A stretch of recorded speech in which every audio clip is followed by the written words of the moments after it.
afternoon. I'm Tomiko Brown-Nagin, the Dean of the Radcliffe Institute for Advanced Study. I'm delighted to welcome all of you to today's panel discussion on the 2018 midterm elections. This program is part of the Davis Lecture Series established by Kim and Judy Davis to feature leading thinkers and artists in public talks. I'm glad to see Kim Davis in the audience. Thank you for your support, as always. I'm also grateful to members of the Radcliffe Institute Leadership Society and to all of our dedicated annual donors who are here this afternoon. Thank you very much. Today, we're exactly 4 weeks out from the most anticipated midterm elections in recent memory. The stakes were high. Besides all 435 seats in the House of Representatives, the polls decided 35 seats in the Senate, governorships in 36 states, ballot measures in 37 states, and thousands of state legislative seats and local races. The outcomes of the midterms has a bearing on political representation, on policy, on many facets of daily life in local communities, and on the civic climate and the political landscape of our nation at large.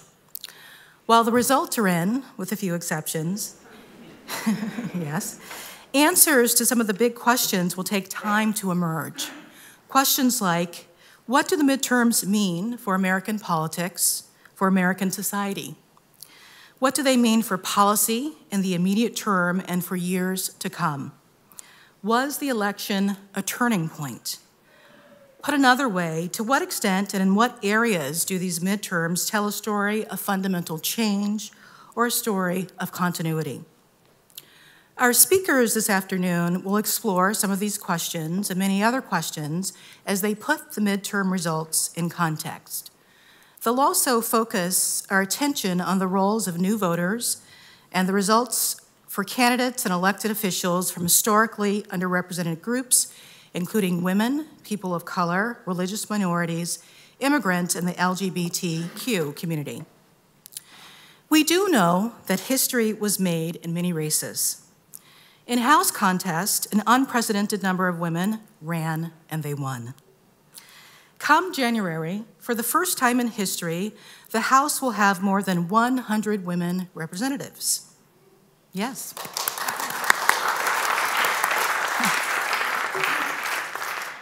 And yet, men still outnumber women in Congress by a 3-to-1 ratio. Many of the House races were historic from an intersectional perspective.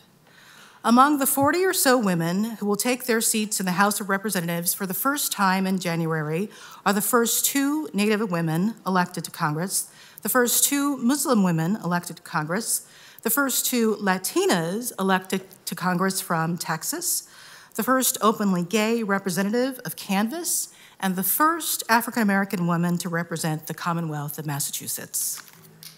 You can applaud for that, too.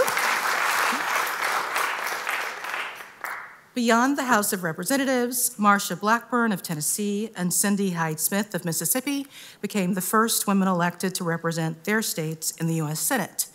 And Jarrett Polis of Colorado became the country's first openly gay governor, as well as the first Jewish governor of his state. In Florida, voters approved a ballot initiative that restores the right to vote to more than 1 million Floridians with prior felony convictions. Yes. But the story, as ever, is complex. At the same time as we witness historic wins and the restoration of voting rights to some, voters in North Carolina and Arkansas passed constitutional amendments that will require photo IDs in order to cast ballots in future elections.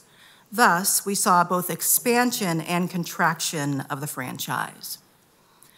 Historic firsts are important for a diverse and representative democracy, even though we know that firsts are not sufficient to undo gender and racial disparities, wealth inequality, voter suppression, and the many systemic barriers to achieving opportunity and justice.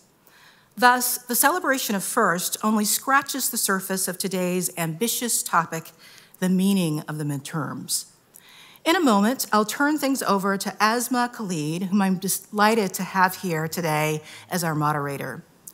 Aimee is a political reporter for NPR. She is known for clear, sensitive, and insightful reporting on American voters and the shifting political landscape in the US through the lenses of demographics and economics. In recent months, weeks, and days, Aimee has brought that expertise and insight to the 2018 midterms. She also covered the 2016 presidential campaign for NPR. Before that, Aimee covered tech, business, and economic issues here in Boston at WBUR. Aimee got her start in journalism in her home state of Indiana. She decided to become a reporter when she was just 7 years old. Among many honors, Aimee received the University of Missouri Honor Medal for Distinguished Service in Journalism just last year. I'm grateful to her for joining us, and she'll introduce the panel. Thank you all for being here, and I hope to see you at Radcliffe again soon. If you're interested in continuing to explore contemporary politics, you can join us next week on Wednesday, December 12th at 4 p.m. for a talk by Radcliffe Fellow and Yale professor Jacob Hacker on right-wing populism in the US. And now, please join me in warmly welcoming Aimee Khalid to the stage.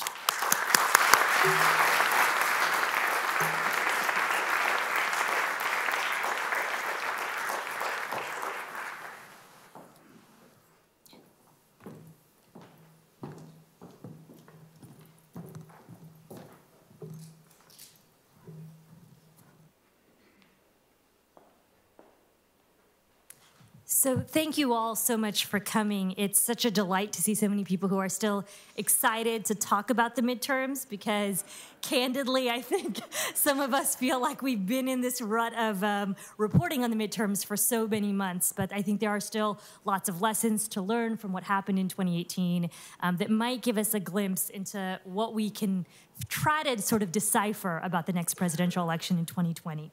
So thank you again. My name is Aimee Khalid, and I'm a political reporter with National Public Radio. During the campaign cycle that just passed, I was one of our chief political correspondents, and that meant I traveled across the country, crisscrossing the country in many places, trying to figure out what was motivating voters and what was also motivating some of the candidates that those voters were selecting.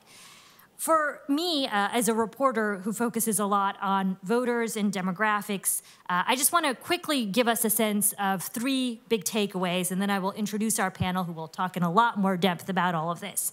So the three big, what I would call kind of essential takeaways of the midterms was, number one, voter turnout was up. We really reached actually rather historic levels of turnout this election cycle that we had not seen since World War II. Still, though, a majority of eligible voters did not vote. And when you sort of say that in slow language, you're like, wow, a majority of the eligible voting population did not vote. I think what we want to focus on and is sort of lessons learned from what this might mean, because we did have some Democratic candidates, particularly in Georgia and in Texas, who really tried to galvanize these non-traditional voters in a midterm election cycle. And undoubtedly, you're going to see Democratic candidates in 2020 also try to mobilize this base of the Democratic Party. Number two, we saw an increasing split along education lines. Among the 15 most highly educated congressional districts in the country, including yours truly, this district right here that we all live in, not one is currently represented or will be currently represented in the new Congress by a Republican.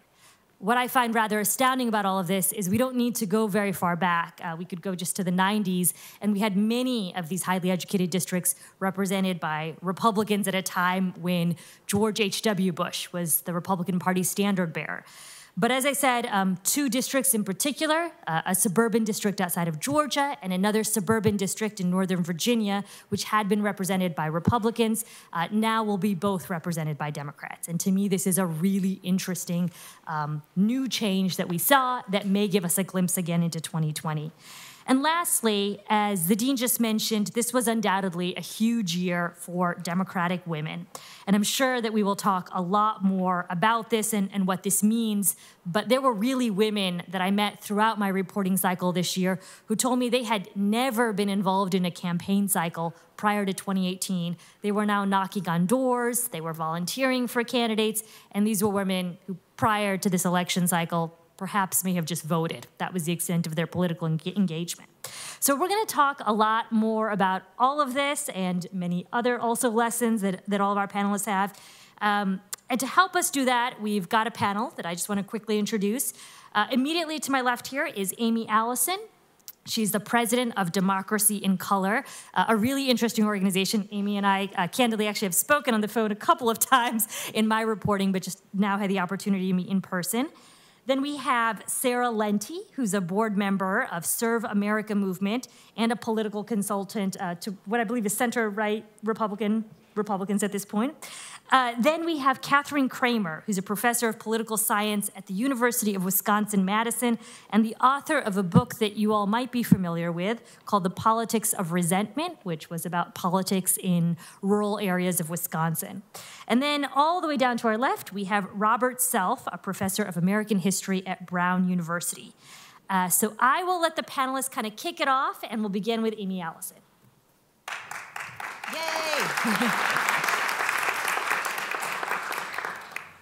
Good afternoon, everyone. It's such a pleasure to be here, and thank you so much for the organizers, the dean, the professors, and for the community for welcoming this conversation. I just want to say one thing. Women of color won the midterms.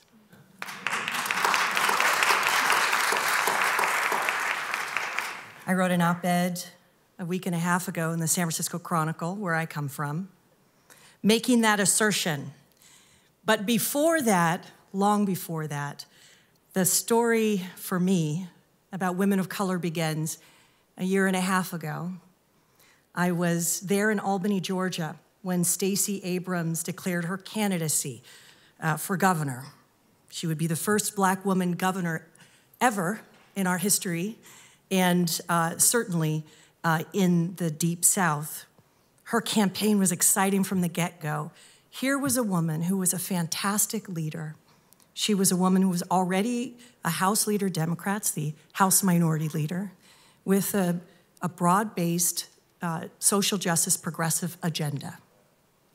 She also recognized something about Georgia that most Democrats and the public at large did not know. That Georgia, in a couple of years, will be majority people of color. It wasn't just a black and white state, it was a rainbow there in Georgia. And that 40% of registered Democrats were Black women. She recognized Black women were the core and the most loyal and important voting bloc of the Democratic Party. She recognized something else too.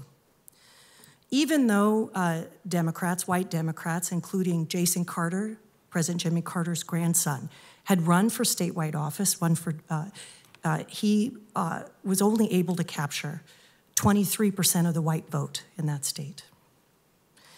Many of these Democrats ran on a very moderate centrist agenda, and yet they were never able to win. In the last 10 years, there hasn't been a statewide victory of Democrats in Georgia. And yet, Stacey Abrams knew something else. She looked at the electorate and she recognized that there were 1.2 million eligible, unregistered people of color, not just in Atlanta, but throughout the state, including the rural part of southern Georgia known as the Black Belt. When she declared her candidacy in southern Georgia, she was making a statement right from the Black Belt, which was this: instead of stacking millions like most gubernatorial candidates, right away she had 24 organizers going on every part of the state, rural, suburban, and urban, registering and talking to voters. Now, the Democratic Party, of which she helped by expanding the electorate in her time before she declared candidacy by founding this organization called the New Georgia Project that was registering new voters. But the Democratic Party did not believe a Black woman could win. And so they cynically recruited a white moderate millionaire, married woman named Stacey Evans to run in the primary against Stacey Abrams. Now, the party believed that the most important voters to win were moderate white voters in Georgia. And so Stacey Abrams reached out specifically to all these different communities. And at the end of the primary, which resulted in a landslide where she won all but 4 counties throughout the state, the turnout for Black women was through the roof for Black voters, but the Latinx turnout was up 3 times, and the Asian American turnout was up 6 times over the last midterms. So what I argued was that Stacey Abrams knew something the Democratic Party needed to learn. It was a new playbook that recognized who was in the party, that the party nationally was half people of color and a quarter Black, and that Black women and women of color were the most progressive at the polls. They were also the most likely to be primaried by people in their own party, and they were also those who were promoting the strongest social justice, racial, economic justice agenda in this country. And on top of that, women of color were the best strategists for this new playbook of expanding the electorate. Now, I've been in politics a number of years, and I've seen a lot of campaigns. And the big mistake that I believe happened, that we saw with the Clinton campaign in 2016, that Stacey Abrams was attempting to correct in the midterms, was deeply investing in the most progressive voters and expanding the electorate instead of spending millions on TV ads, which, by the way, don't get people to the polls. She was investing on the ground, people knocking on doors and meeting people where they were. Now, you might have read that it didn't work out with the prize for Stacey Abrams. At the time, as a longtime consultant in her campaign, who spent a lot of time in Georgia with her campaign and got to see what it was like on the ground. The voter suppression, the way that institutionally she ran against an opponent, it's like playing a game, a football game, where your opponent is the referee.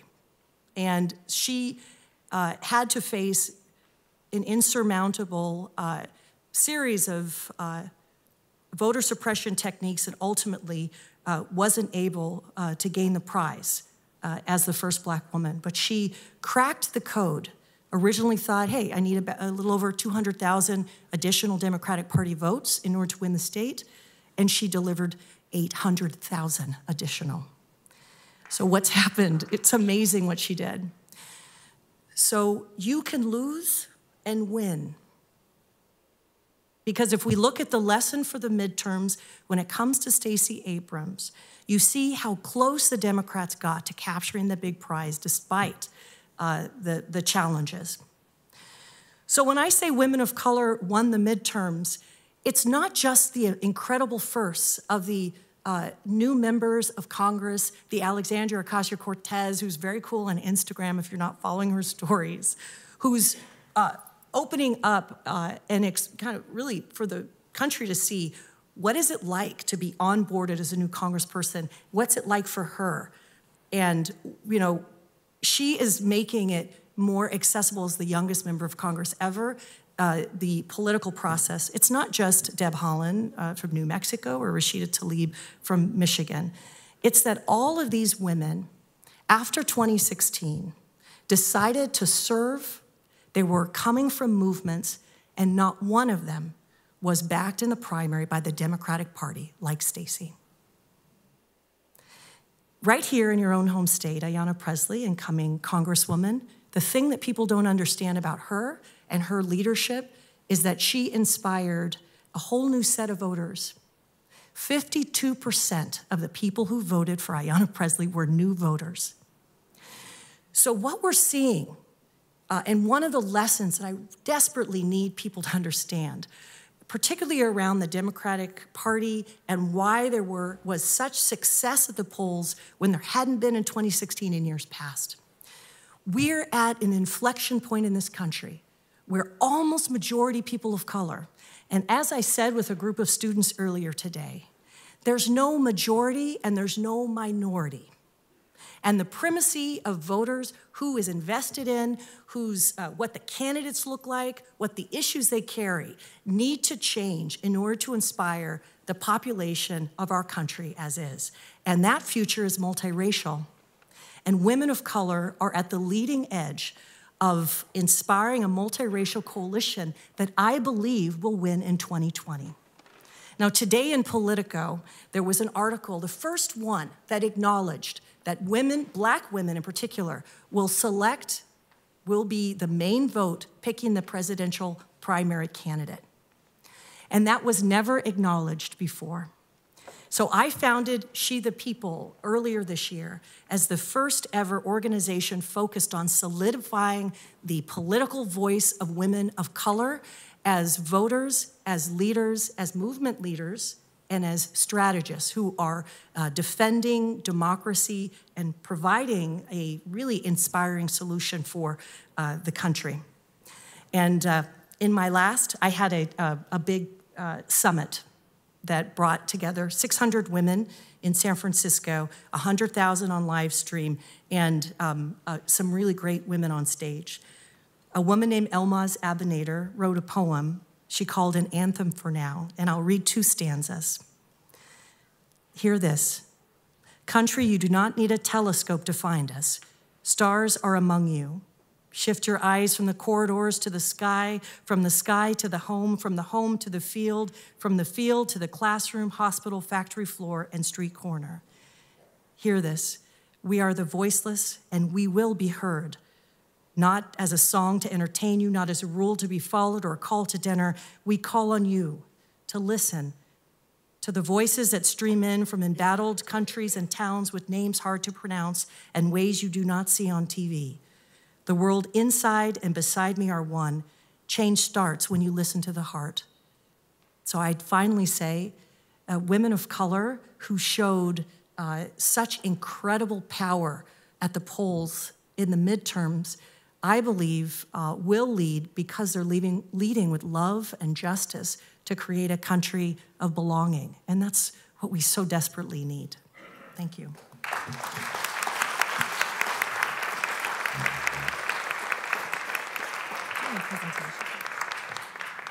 Thank you. Okay. It's great to be here with you today. I want to take this time to forecast a little upon what the midterm results may mean for President Trump, the GOP in 2020. Why the GOP focus? I started out in Republican politics under Condi Rice, one of the greats, and I left the party in 2016 because of the obvious. As such, I'm keenly interested in what's happening to the GOP, so let's review. The GOP lost the midterms by roughly 9%. 2018 goes down as the highest midterm turnout in 50 years, with 49% of the voting population casting votes because they were angry and highly motivated. There were some interesting results across the states that I quickly want to review because I think it reflects on the president. Consider that in Iowa during 2016, there wasn't a day when Trump wasn't ahead in the polls. On November 6th, the GOP lost 3 of 4 congressional seats in that state. Pennsylvania, in 2016, Trump won with 44,000 votes. The midterms came, the GOP lost 4 congressional seats. In 2016, in Arizona, Trump won by 91,000 votes. The midterms came, the GOP lost a Senate seat and a congressional seat, and that was not supposed to happen by the GOP's terms. So the GOP suffered major losses across the country this cycle, and particularly in the suburbs with women. With that said, we learned some things about the increasing Trumpification of the Republican base. Let's look at the shifting ideology and rhetoric of the GOP first. Russia. Since when have conservative Republicans advocated for a softer approach to Putin or Russia itself? Yeah, I studied this in graduate school, and it's not in my lifetime. So immigration. Republicans went from advocating for comprehensive immigration reform under George W. Bush to now supporting a massive wall and being okay with family separation at the border. What about the base's new take on trade? These new and shifting ideologies are a reflection of the president himself. Some would argue that the pro-Trump Republican base isn't growing. This may be the case, but I would argue that it's hardening, and we know this from the midterms. That is, Republicans who chose not to align with President Trump in 2018 lost in places that were Republican strongholds. Aimee, you mentioned Northern Virginia and Barbara Comstock, Virginia 10. This was a seat that Republicans held for 60 of the last 66 years, no longer. Mike Kaufman near me in Denver, Colorado, 10 years in a conservative enclave, lost District 6. Mia Love in Utah, need I say more? So even if the president's base is stagnant, it is also radical and it's hardening. And what I want to convey here is that despite the fact that Democrats just won the midterms, the president could be reelected in 2020. So what am I basing this statement on? The facts and history. Fact, the average midterm pickup for a party out of power is 33. Democrats just succeeded that. And now let's hone in on which sides won big in the last 40 plus years. Democrats in 72, 82, 06, and 08. Republicans in 94 and 10. And the result of these big midterm wins, nothing with respect to the presidency. So let me repeat, midterm results have little to no bearing on upcoming presidential elections. Okay, so what does matter? If midterm election results are not predictive of presidential election results, what is? Historically, data shows us that approval ratings are the key indicators for incumbent presidents.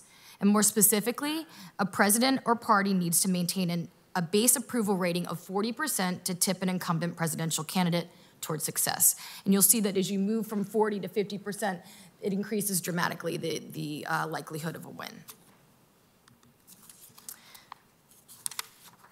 Some of you are hearing this 40% threshold and shaking your head thinking this can't apply, but we have to slow down and recall that President Obama had similar numbers around his midterm elections and won. I personally entered this analysis thinking that President Trump is just too partisan for anything historic to apply.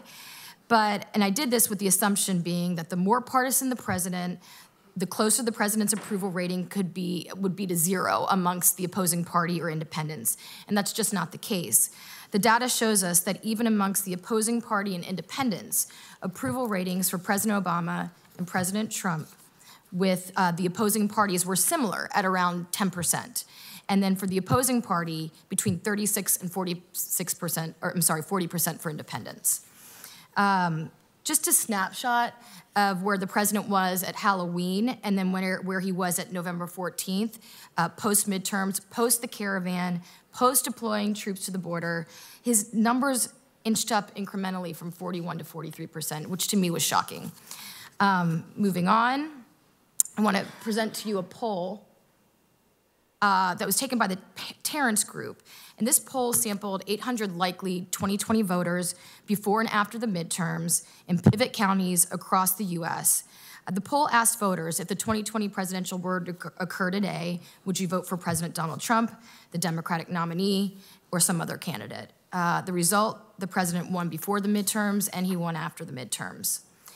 But to me, what's interesting here is the 25% block of voters who were either leaning towards an independent after the midterm or undecided in their vote.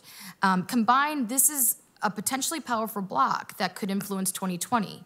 And further, we don't know how this block would shift the vote with the entry of a credible independent candidate that could self-fund or that would just be funded, who's able to peel off some soft Republicans and Democrats. And most will say this can't be done, and we can look to Perot on this, perhaps. But there is a very specific scenario and polling that has been done suggesting that if you have extreme candidates coming out of the primary, a la Trump on the right or progressive Sanders or Warren on the left, you have a window for a more moderate independent candidate. And I think there's some interesting data here. And this is the group of voters that went from 10 to 16% after the midterms saying that they were undecided. And I want to look at who was left feeling undecided after that vote. Southeastern and Mountain Pacific voters, unemployed male voters, employed voters, male college graduates, soft GOP, unmarried men, dads, single women, and the 55 and over group. So we know a lot about the post-midterm analysis, and Aimee, you focused on the women demographic, and it is critical, and I totally agree. But we have to be honest, some of this data suggests that the male vote is something that we have to contend with and continue to contend with as well. Quickly, I just want to touch on a few things on the issues. It was surprising in this election cycle, it was healthcare and immigration, and probably not a surprise. Democrats carried with the healthcare narrative. President Trump was forcing the immigration debate. But one thing that Democrats, Republicans, and independents are in solid agreement upon was this: the political system is broken. And that extends beyond the presidency. It touches the primary system, how Congress functions, dark money in politics, and government writ large. And the main takeaway from some polling that Ipsos, a research firm, did was that in this election, restoring trust and civility was of far greater importance than the issues itself. So why are we desirous of trust and civility? Because today, the trust in our political parties is at 18%. We are experiencing increased tribalization. This graphic depicts where the two parties and independents are on perhaps the most contentious and polarizing issue from 1972 to today, abortion. Over time, there were moments when the groups were closer together, but today they're farther apart than we've ever seen. Finally, what does this tribalization mean for people and for our own relationships? I think we all have anecdotes where people have defriended people because of what they're saying about this party or the other. There was a poll conducted in August of 2017 asking people from the two parties who they considered to be a real American. And sadly, today we're so polarized that Democrats and Republicans are increasingly prone to not view each other as quote unquote real Americans. And if you believe that immigration should be restricted, you're not a real American to some. And if you believe that Black Lives Matter, you're not a real American to some. To me, this is not only sad, it's dangerous, and it begs for a unifier who can restore trust and civility. And so that's what I'm waiting for, and we'll see what happens in 2020. Sorry to press.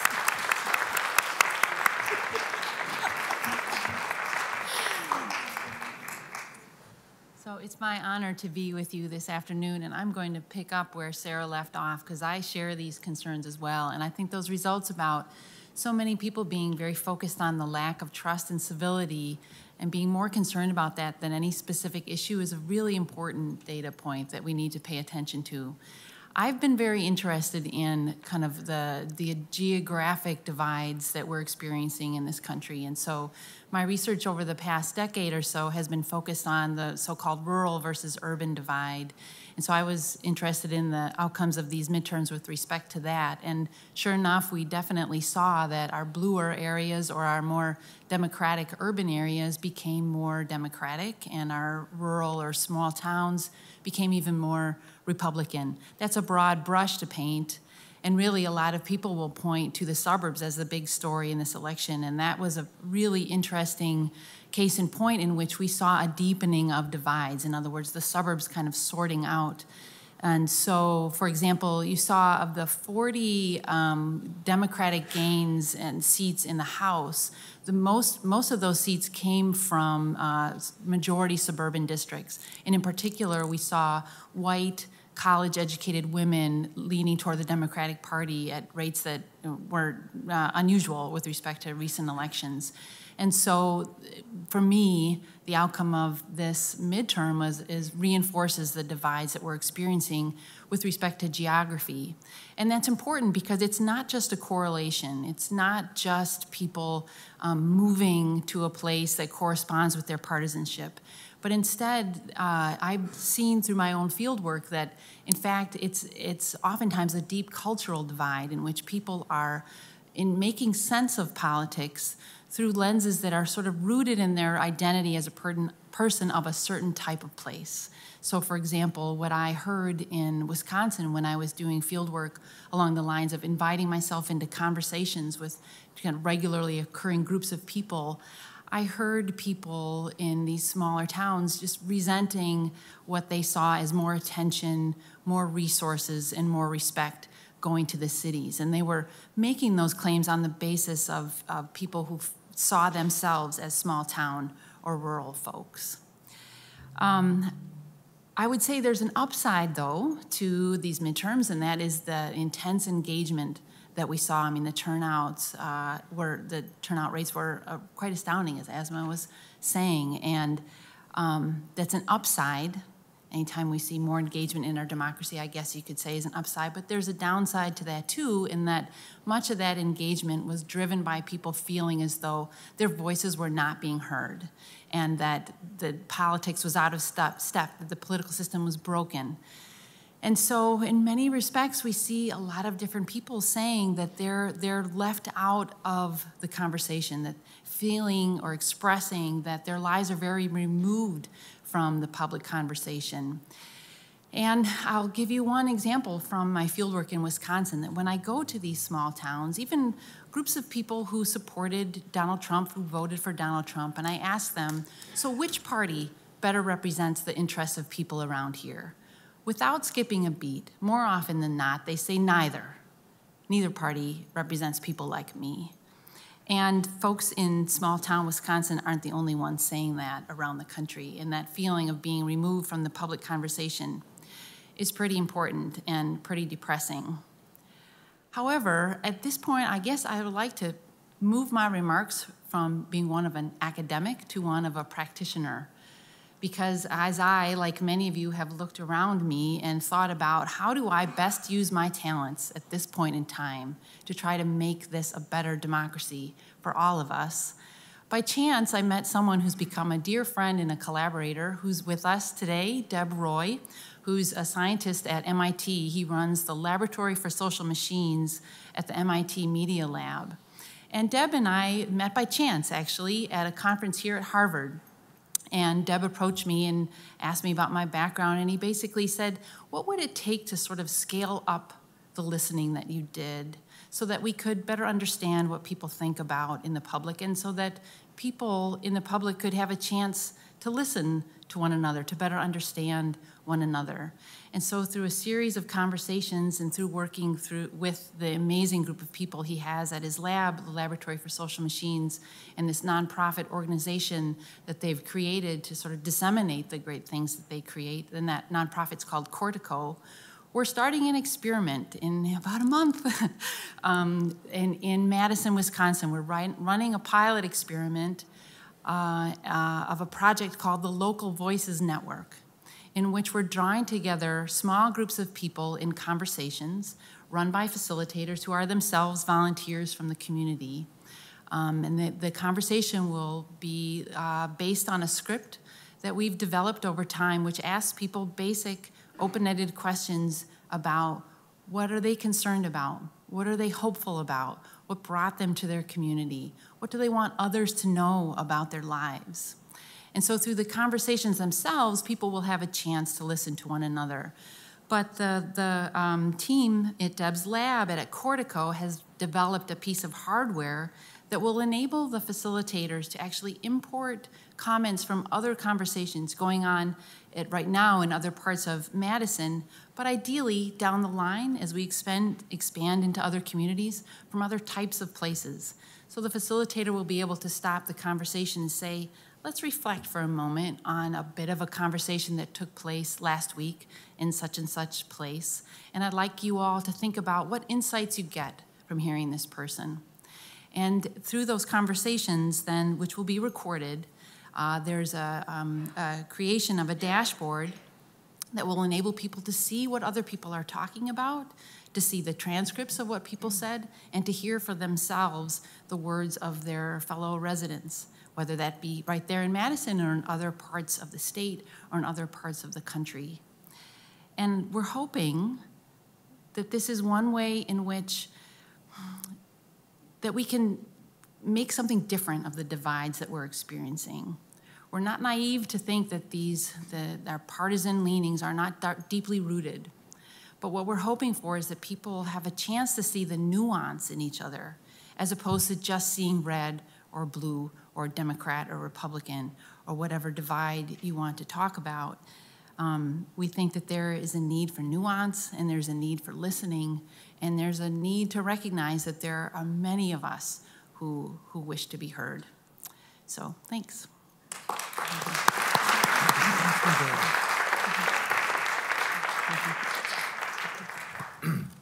Good afternoon. I am really delighted and humbled to be on this panel with Aimee, Kathy, Sarah, and Asma.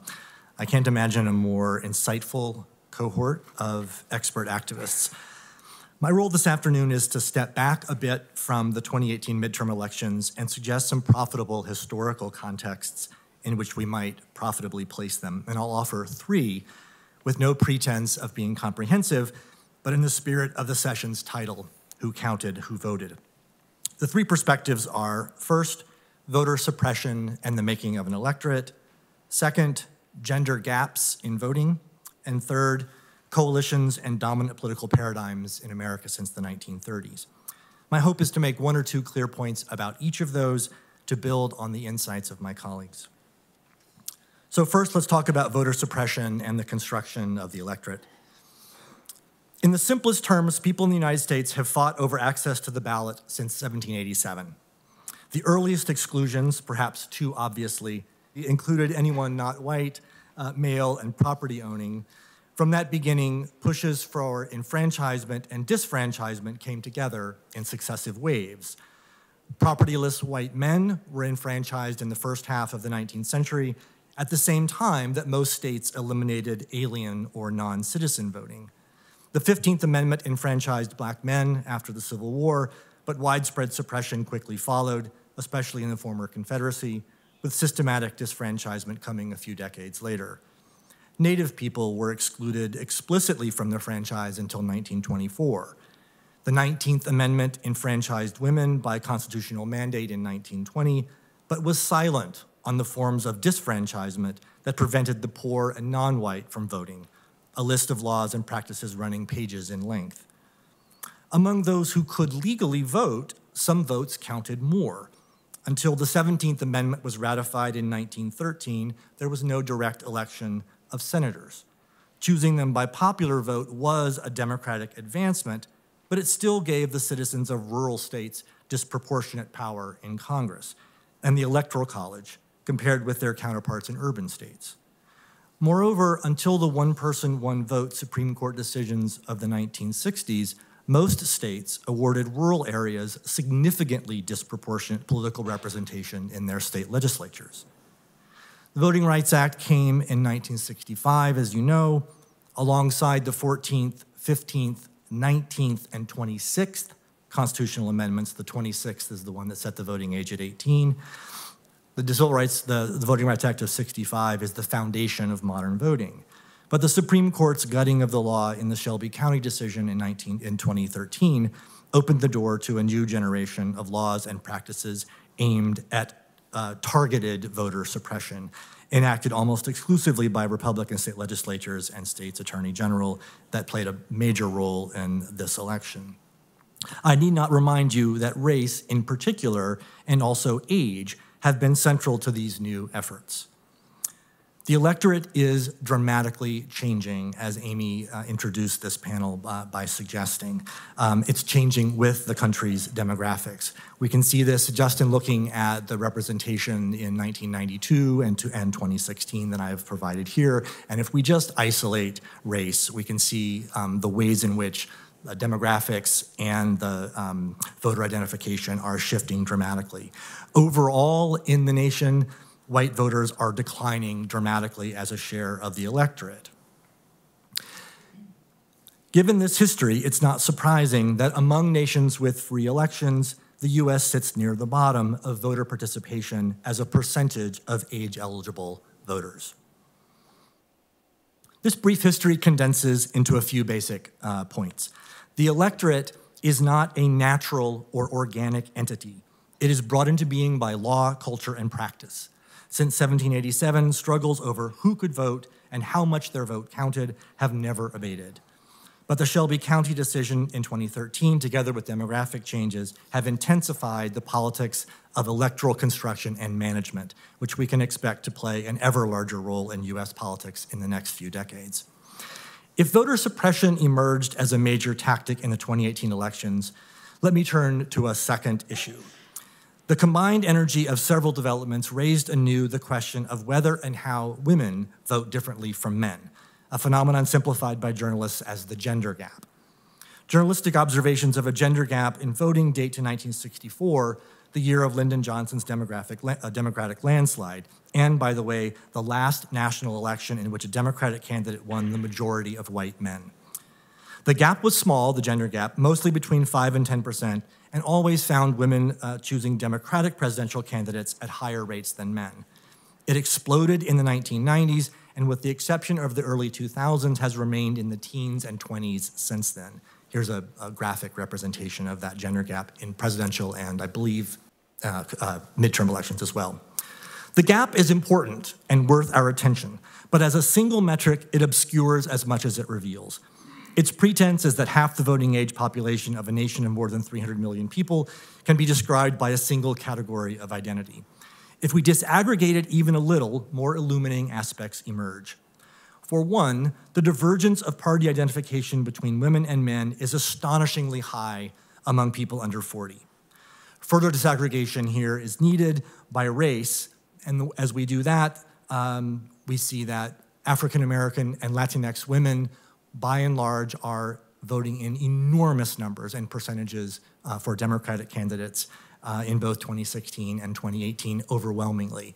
So if we disaggregate the gender gap by race, it's clear that it's also, and importantly, a racial gap. Again, this is something that Aimee stressed in her opening remarks.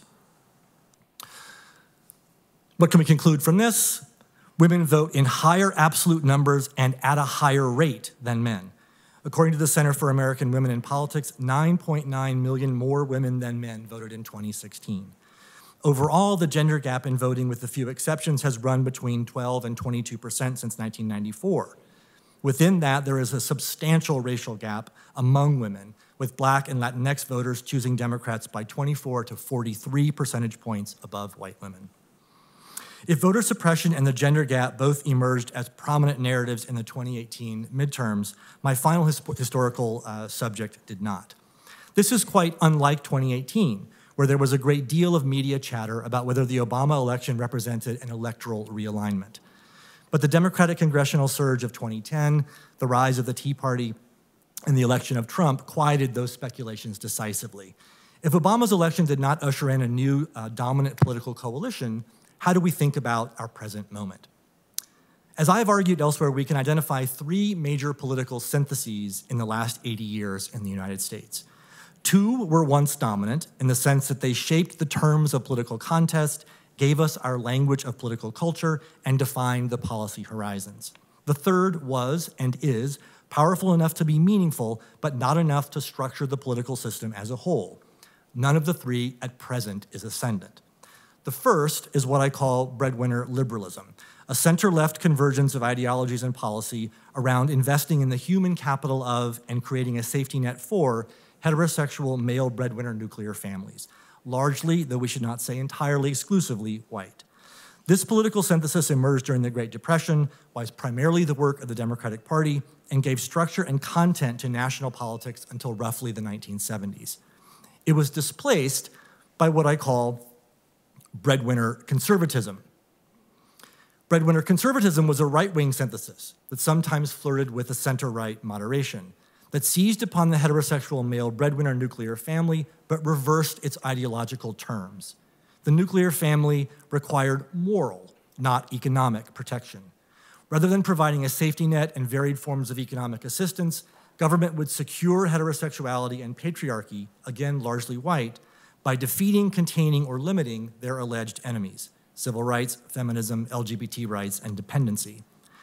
Breadwinner conservatism gave such structure and coherence to national politics that a whole wing of the Democratic Party believed its only route to power was accommodation to its terms. The transition from the first synthesis to the second was possible because a third major synthesis, itself highly fractured, produced such a dramatic rupture. We might call this simply democratic insurgency, and gathered under that umbrella the various left and progressive social movements of the 1960s and afterward, including especially those concerned with racial, gender, and sexual equity, inclusion, and self-determination. The democratic insurgency was and is fractious and unstable, but no more than the other two. The salient point is that none of the three syntheses seems presently capable of establishing a new dominant political paradigm. Breadwinner liberalism defined US political culture for nearly half a century. Breadwinner conservatism for slightly less time. The Democratic insurgency has been effective, to be sure, but it has not assembled a true national coalition and a national electoral realignment comparable to the other two. Instead, what has emerged is a fragmented electorate organized around what one historian has called a volatile center. The question remains then, and I will leave you with this, whether the election cycles of 2016, 2018, and 2020 are simply another skirmish around that volatile center or a more fundamental transformative opportunity. My hunch is that the answer to this question has a great deal to do with the direction things take in the arena of my previous two observations. Thank you for allowing me to share these thoughts with you, and I look forward to the discussion.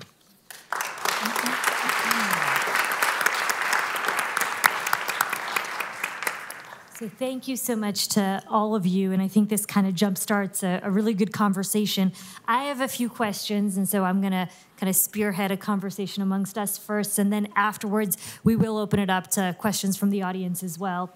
So I felt like I heard different strains from all of you referring to kind of coalitions of both the Republican and the Democratic Party, and Robert, you talked a little bit about how some of those coalitions have changed.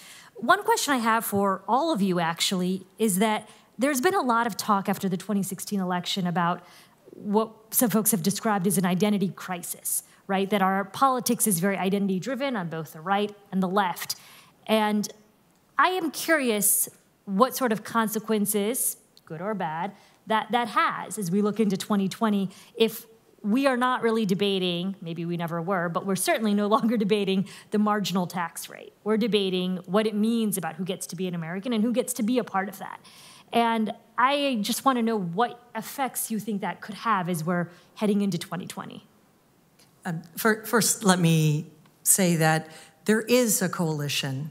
We call it the New American Majority. Our work at Democracy in Color has taken a look at the last, really since people of color have been transforming not only the population, but the electorate since 1965's Voting Rights Act. Guaranteed the rights for many people of color coming to this country, as well as immigration, reshaping the communities across the nation. We had a president, Barack Obama, who was elected and reelected on the power of a multiracial progressive coalition. It is the majority of voters. It's 23% of all white voters and 28% of people of color. It's not everybody from every group.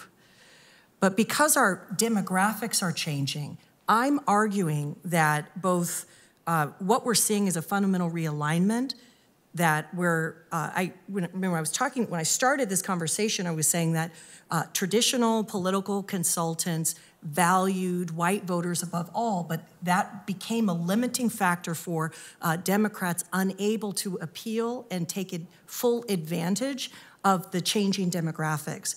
The fact that we have a new American majority that has the power to elect Congress people, senators, and presidents, we already know.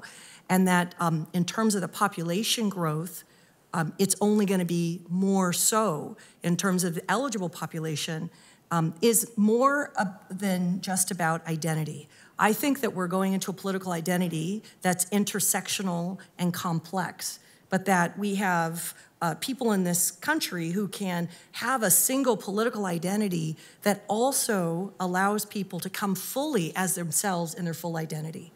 And women of color do this exceptionally well because we, as women, when people say women in politics, they mean white women, but we know as women of color vote significantly, as you were pointing out, vote significantly different based on race.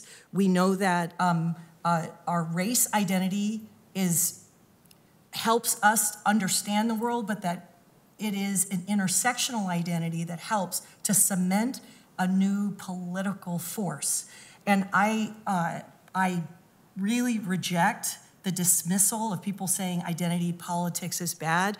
We all have our identities, and we in a democracy should be able to accommodate those and be who we are in democracy.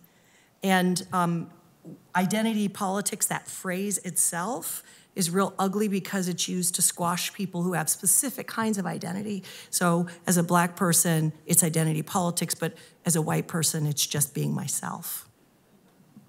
So I think that the implication for 2020 for me is that the Democrats showed that by having both candidates and an agenda that appealed to people of different identities in the new American majority, they can actually win, or they came close in places like Texas and Florida and Arizona, places that Trump won in the past.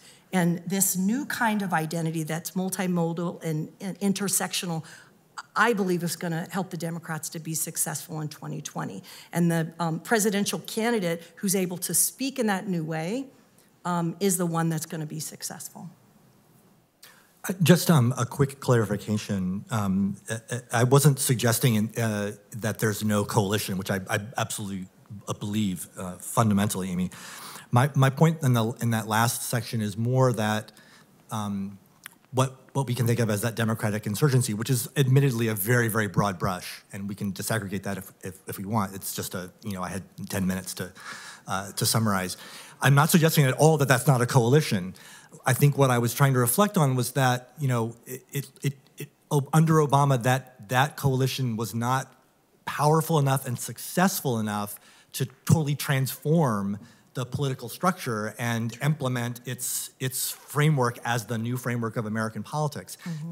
That's true for lots of reasons, not all of which are the fault of that coalition. Some of it's political gerrymandering, some of it's voter suppression, some of it's our internal struggles within the Democratic Party.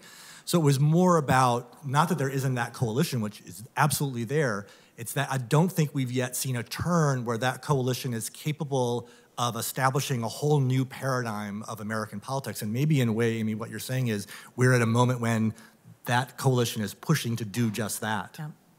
Can I jump in on identity politics too?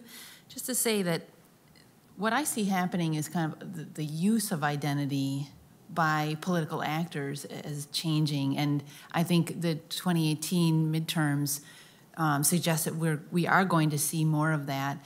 And I say that because identity, kind of as Aimee was saying, I mean, we all have identities, and there's increasing evidence in political science and social sciences more generally that identities are central to the way we make our votes. And oftentimes, it's not just now at this point in history that identities are driving votes, but has been that way for some time. And in fact, there's evidence that people actually shift their policy positions to correspond with their identities, their partisan identities, but their partisan identities being kind of a basket of identities that fit their sense of who they are or what's appropriate for someone like themselves. And so for me, what this suggests is that there's a huge duty on our leaders right now to make use of identities in a positive way. I may sound like a Pollyanna. It may be forever before we actually see that kind of good behavior. But what I'm saying is that identities are something that we are proud of and ought to be, and they are who we are. They help us understand the world. They help us communicate with others. And there is room for people to be respectful of the individual identities that people have, as well as help people, lead people in seeing how those identities can be woven together into something like a democracy. So I see this as a trend that we should expect to continue in terms of people using identities to divide. But what I'm hoping for and calling for is leaders to do something different.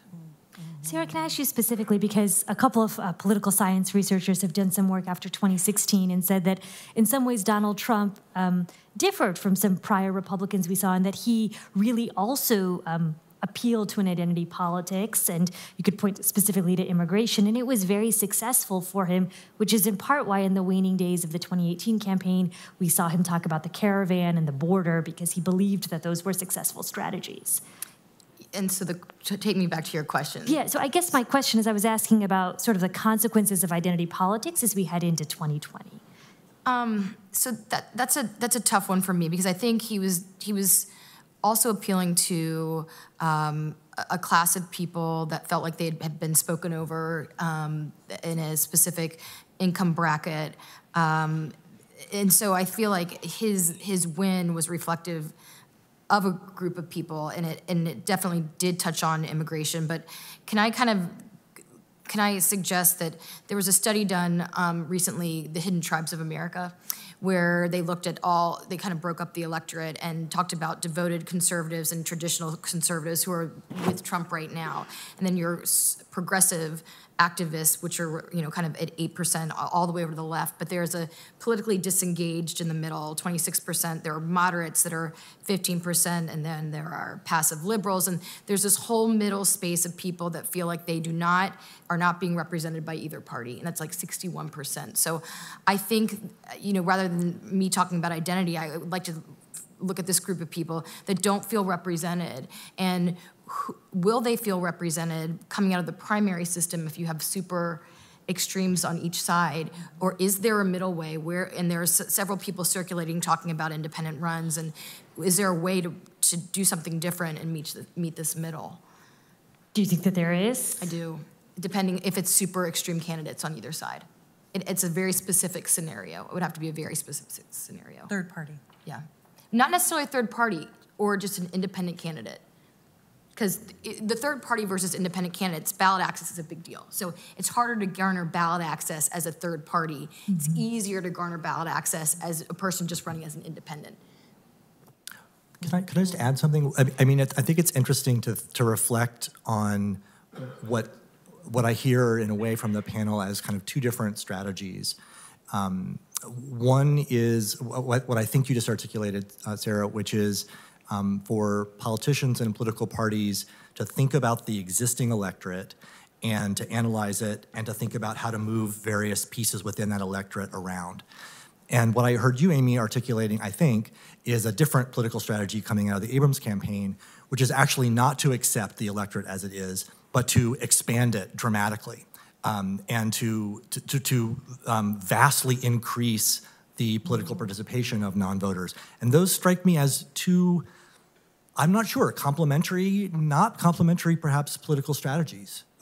One accepting the existing electorate and the other one saying we're not going to accept that, we're going to do something different. Does that make any sense? I mean, I think it sounds like that's exactly the conversation when you talk to, I would say, Republican and Democratic strategists. That this is the debate that people have: is can you turn out your base more effectively, or can you, and I guess my question maybe is, if the strategy for winning is to turn your base out, you could make the argument that Donald Trump did that, and he did it very successfully in 2016. He did turn out people who had historically not voted, at least presuming that many of the people I met at his rallies were telling me the truth. They will say that they had not voted for X number of elections. But yet you also find us as a country, I think, in a very divided space right now. And so I guess my question maybe to you all is that even if it's electorally successful, what are the consequences of doing that? I mean, because if you do reach out to your base and your base alone, you may win. And we saw Trump win. I guess the path, okay, so I'm a partisan, so I'm not going to talk about the path to victory. The Democrats lost and lost and lost until this year, partly because that there were people on the ground, mostly funded through independent efforts. But remember, that didn't begin until Alabama. My organization was involved in funding an independent expenditure in Alabama special election. You remember that? It was December? It was a year ago. And there was like a child molester guy who was running for the GOP, disgusting dude, and then there was kind of a not that inspiring Democrat running.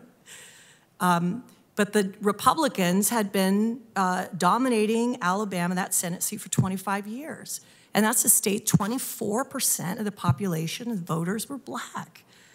And the independent expenditure, not like the Democratic Party, and certainly not like Doug Jones, the Democrats' campaign, focused deeply on activating, speaking to, and engaging the black community driven by black women. There was a woman named DeWanna Thompson, for example, who's one of the nation's best, top political strategists. No one's asking her. People are not asking her. I just talked to her. Right? Oh, you except Asma, except NPR. There's LaTosha Brown, who helped in Alabama, and they were successful winning that seat. based on the premise that the way that you change the political trajectory is you expand the electorate. The Republicans, it is very sad that we're seeing that part of their strategy is actually keeping it as is, to try to compress and suppress the number of people who participate. But the path to victory for women of color has to be through expanding the electorate, because the Democrats haven't been big backers of women of color, and we already established that women of color are the most progressive voters and leaders in the country.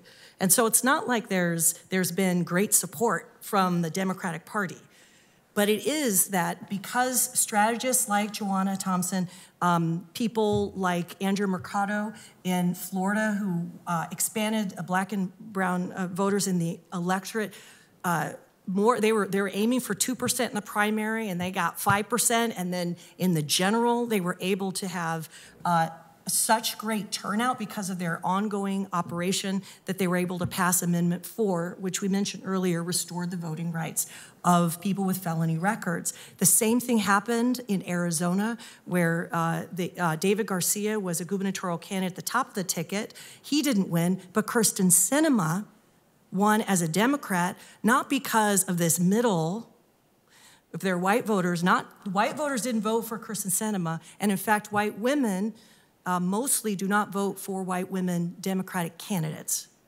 And so Kyrsten Sinema won in the end because of the power of the Latinx expanded electorate. So what I want to say is that that is the path forward for Democrats, for sure, and for people who are progressive, to be able to bring more people and younger people in to vote. And that will be the way that we actually turn the corner. We have an opportunity, and could go a lot of different ways, but I think that's our bigger opportunity. Sure, Sarah, yeah. One of the things I think is fascinating about what Katherine is doing and exciting and bridging the gap between an expanded electorate and then the current electorate is this listening. And I think if you look at President Macron, and his numbers aren't great right now, but he did win because he went out and he listened, and his campaign actually went out and talked to people. So I think there's there's something great here about what you're about to do. Thanks. Yeah. So I want to make sure we have enough time for questions. So there is a microphone right here in the middle of the hallway. And please line up. Just two quick things in terms of asking questions. When you do ask a question, please identify who you are, just so we know who you are.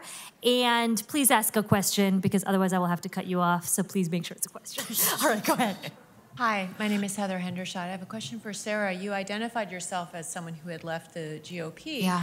And certainly a lot of people have done that. And I'm wondering how that impacts how we should understand a lot of the numbers that we see. When we see a poll that shows a high approval rating among Republicans for Trump, should we be thinking, right, but pollsters are talking to people who don't identify as Republicans anymore, and that should impact how we understand the number? Or do we have more people who didn't identify as Republicans before who now do because they're from the far right or they're populist, and that pulls them into the GOP? And I don't know if that balances out in any way. I just don't know what to make of it. So of the numbers that I presented in particular? I'm just...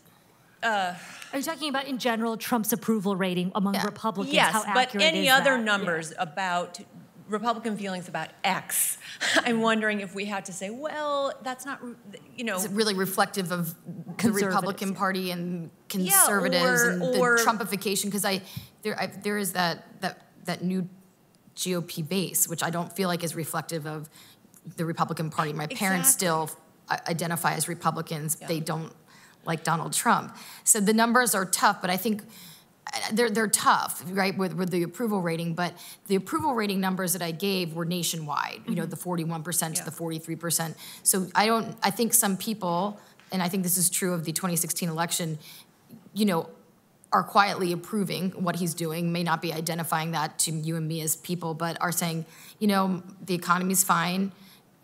You know, Brett Kavanaugh just got nominated. You know, I think there's a quiet acceptance. Does that make sense? Yeah, sadly. I think so, yeah. Okay. Thank you. Thank you. It's not satisfying, is it? No. I know. Hi, I'm Catherine Sickink, and I'm a faculty member at the Kennedy School and a Radcliffe professor.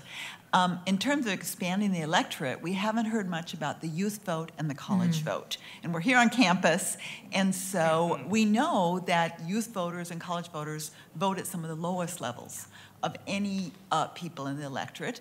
I've also heard, but I have not had confirmed, that there was about a 10% increase in this midterm as compared to the last midterm. So could you just tell us a little more what we know about the youth vote and the college vote in the midterms? Sure. To your question about the numbers, there are unconfirmed numbers at this point. I know Circle over at Tufts University does really good analysis on the youth voter turnout and did find the estimates to be about 10% higher.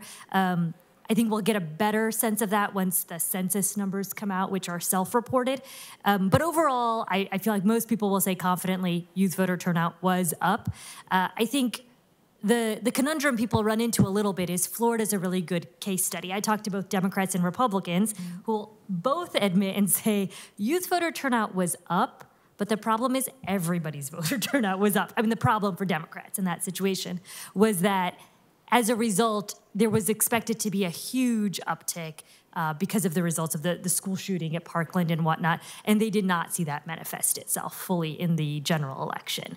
And Florida, I think, is a really good case study of that because you have polar opposite extremes in terms of the age electorate there. Hi, I'm Julio Ricardo Varela. I'm a journalist and a proud alumnus of the College of 1990. Asma, you mentioned Florida. And I'm glad, because I wanted to know, particularly from Robert and Aimee, because the notion of the multiracial, multi-ethnic coalition, no one used Florida as an example. And actually, is Florida the national, are we gonna become Florida as a nation? And I say that because, and I point to your slide, Robert, about the Latino vote. You know, black women, totally Democratic. Latino women, 27% voted for Donald Trump or voted Republican. And also, if you look at the numbers in 2016, and Florida's the perfect case, because when you have DeSantis telling people that Gilliam's going to turn people into, you know, Florida into Venezuela, then you have one extreme to the other, and it kind of speaks to Sarah's point, too. So I'd love to hear what you guys think about Florida, because it kind of goes against the winning is losing type, you know, or what do you think? Because it's not so cut and dry. So I'm curious of the three of you. Can I just give you a quick summary, just because I actually specifically looked at the Florida Latino population just a couple of weeks ago, actually, to answer that specific question. And I think that in Florida, there were two really interesting dynamics. One is Rick Scott, who was running for the Senate seat, explicitly courted the Hispanic vote in a way that I would argue other Republicans ought to pay attention to. It was and highly, the Puerto Rican successful. vote in Central Florida. Exactly. Yeah. He was doing Spanish language ads. Yeah. He taught himself Spanish through an aide. So that was one factor. The other people pointed me towards is that DeSantis, who is now going to be the governor, his running mate was a very popular Cuban-American legislator, and she heavily focused on upping that population. And so as a result, I think many people thought Barack Obama did pretty well with parts of the Cuban population in Florida. That seemed to revert. I don't know if revert's the right, because who knows, maybe these were different Cuban voters. It was an older electorate. But I think that that's a really good question, because it showed to me inroads that Republicans have been able to make in that state. But please go So I'm curious what you guys have about this. Thank you. I will say, when you say the country become, there's no monolith among Latinos. I don't have to tell you that what the strategists need to know about what motivates Puerto Rican voters. 200,000 additional were added to the voter rolls since the hurricane. Is different from Tejanos, different from Mexicanos, different from people from Colombia or Central America. It's different. Dominicans. So there's no monolith. And before Trump came along, the GOP was actually making some significant inroads and had funded programs where we had people in the center of the highest population, Latinos in Texas and in Arizona, New Mexico, and California, where they were running voter engagement because every day in California, 7,000 Latinos become eligible to vote, like 18-year-olds. It's a number that the GOP at one point was deeply invested in speaking to, and then Trump came along. And Trump messed up, I mean, despite what happened in Florida, Trump messed up the GOP plans to really engage and bring it, I mean, so in Florida specifically, the GOP has won by 1%, 1%. It's out of 15 million voters, it's such a small number. And that number, although Andrew Gillum, who's a gubernatorial candidate, wasn't able to overcome that, the Democrats weren't able to overcome that, there are efforts on the ground. I mentioned Andrew Mercado from an organization called the New Florida Majority. And that is not a one and done type of organization. It's a statewide organization that continues to build and outreach among the Latinx and Black communities. And the gains that they saw in terms of turnout and engagement, if they're fully funded and continue on this path, you're gonna see even stronger Latinx turnout come 2020.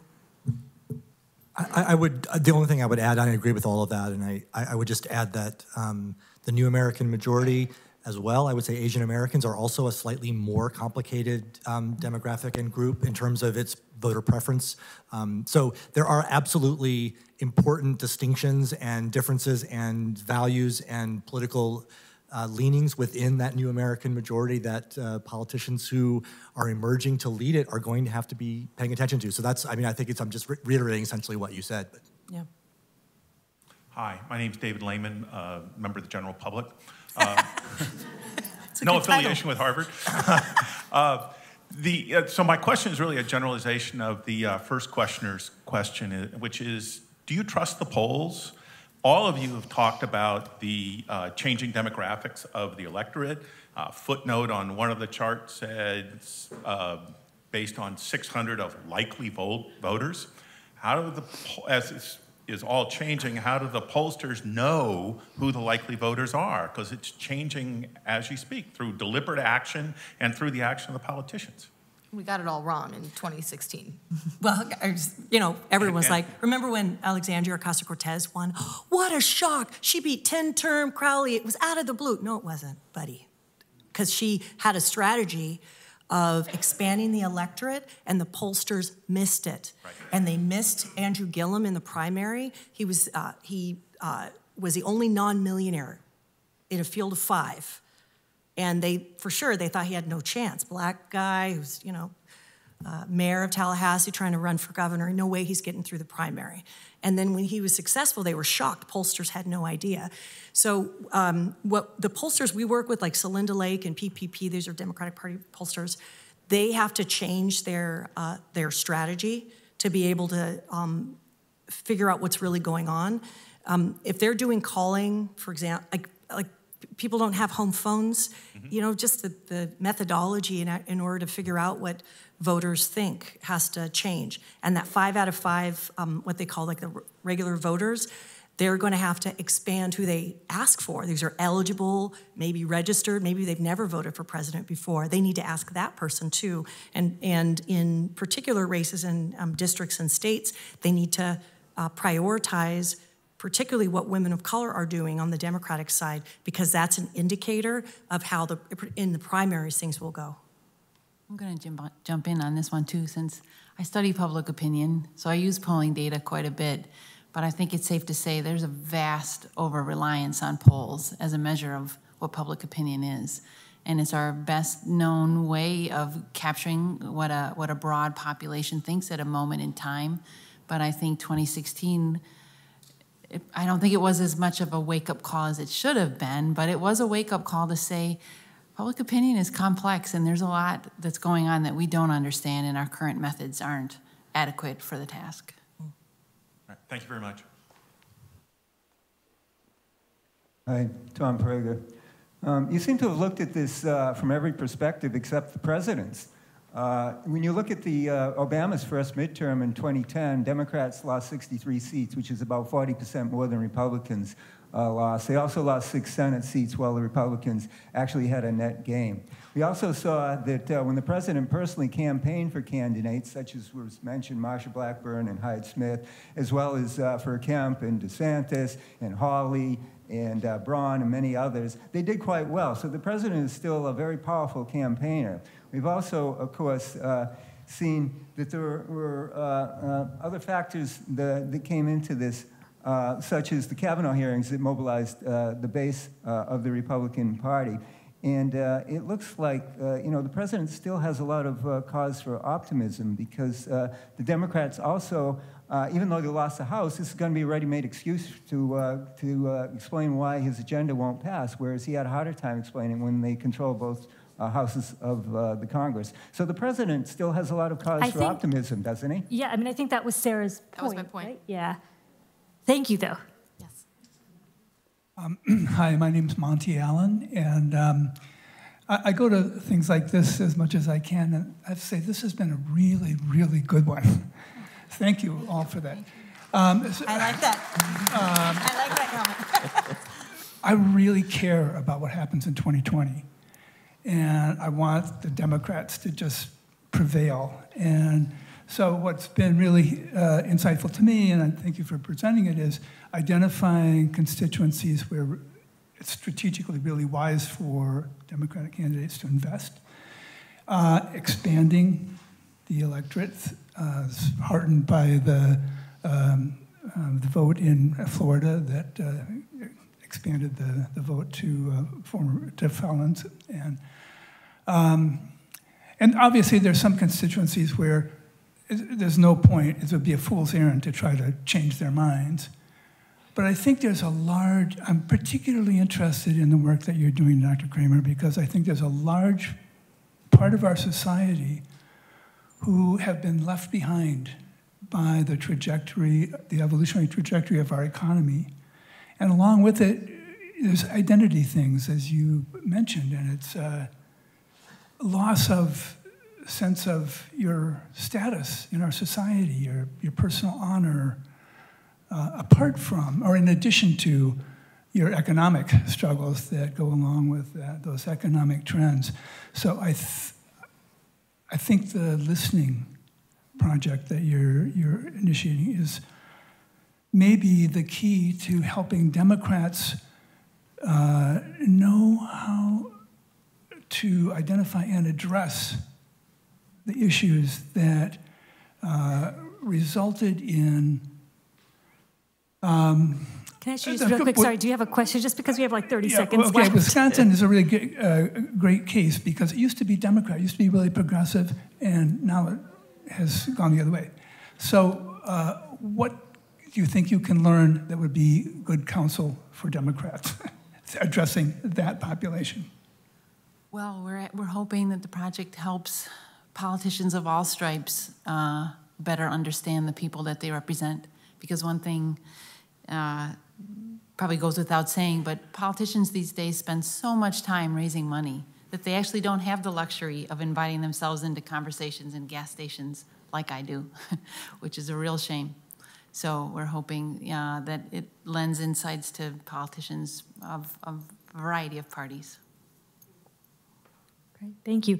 I know we're running out of time, but why don't we take just this one last question? Yeah. I apologize. I'm Lewis Counts. My question goes to economics. The last 2 election cycles have occurred during a period of expansion in the economy.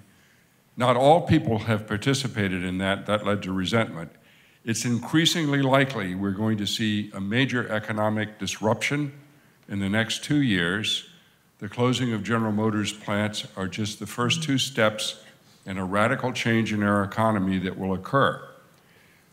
What impact do you think this probable economic downturn is going to have on the next election, since the last 2 elections were fought, whatever people said, in an expanding economy, and that's highly unlikely for 2020? It's hard to know. I mean, people are talking about a recession in 2 years, but when will people start feeling that? And I think that it's important. Yeah, and not to cut you off. No, go. I think there are a lot of people who work full-time who are still poor. Right. And that sense of not being heard, that's why I think there's such momentum around a $15 minimum wage. Even a lot of Democrats have rejected that notion as too crazy.